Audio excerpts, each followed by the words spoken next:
What's up, YouTube? Bam, and welcome to another episode of Wolf King's Vids. Everybody give it up. Yeah, let's rap.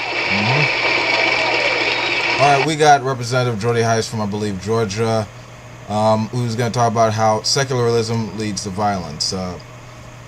Let's watch. Suppose we have two towns, two cities.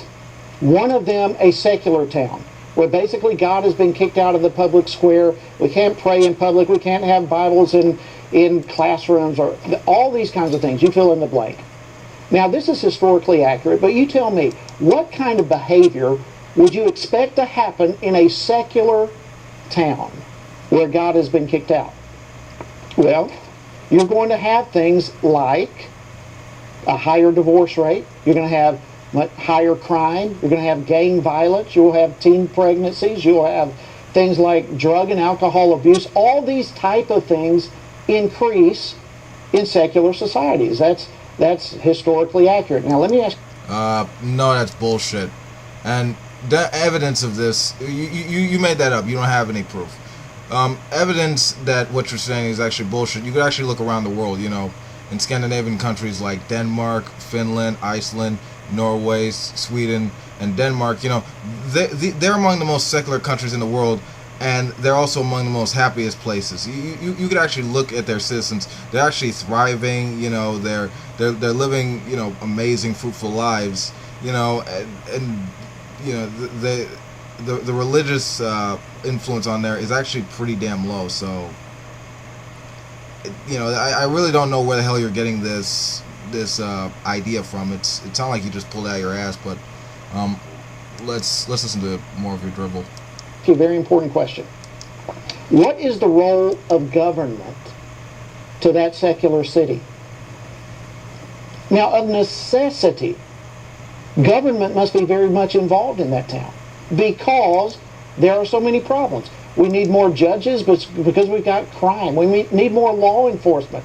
We need more programs for these kids that are going astray. We need all these kinds of things because the context of secularism creates so many problems that now government must come in and provide some solutions to the problems. Now, no, jackass. There's no such thing as a utopian society. There's always going to, in every society, there's always going to be some problems to it. All right? I mean, yeah, government is essentially people, coming together, trying to apply their reason and skills to improving these natural problems in society and basically make some room for social progress. It's not a bad thing. That's actually pretty damn good, But, to some jackass that thinks that the world is going to end or that it's meaningless, I could see how you would have that mindset. But let's hear more. Let's jump over on the other side real quickly. Let's say we have a town that embraces a Judeo-Christian worldview. Not that everyone in that town is a Christian, but as a whole, there are certain principles, certain values that the town embraces, such as the golden rule, where we're going to treat others the same way we ourselves would like to be treated. Now, in that type of town, what kind of behavior do you find? Well, many of you grew up in a town like this. Many of you remember when you didn't have to lock your doors at night, where families stuck together. Right. Because because families, children don't go off and actually learn stuff, and there was once a time where you could actually unlock your doors. When the fuck, what are you talking about? Where there was much less crime, where teenage pregnancies and drug and alcohol abuse and all those kinds of things were, they may have happened, but they were very rare by comparison of the type of issues we experience today. Now, again, let me ask you this. What is the role of government to that town? Well, obviously, the role of government does not have to be as significant. And the reason being is because in that town, and this is the major difference between the two towns, in this town that embraces a Judeo-Christian worldview, people there are able to self-govern their own lives with a genuine, authentic understanding of right and wrong. And it is in that context that state government, federal government, is not as needed. I am thoroughly convinced.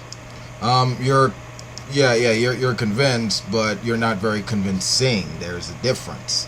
Okay. First of all, everything you mentioned with regard to crime, with regard to teen pregnancy, with regard to violence, it's all found in this country, which is a constitutionally secular country, thank goodness. But with a lot of religious people. I mean, you can look at the prison population. The number of secular people are actually at a minimum when compared to the number of people with a religious background in that place. You can look at religious households with teenagers, and the pregnancies amongst them are, are just extreme. Because abstinence is not a good, sex education type plan. Just don't have sex, right? Because that totally works. And freaking and violence, yeah, like freaking gun nuts running around like shooting random people, saying that saying let's kill some faggots, or these doctors commit an abortion for these women who have it forced on them otherwise,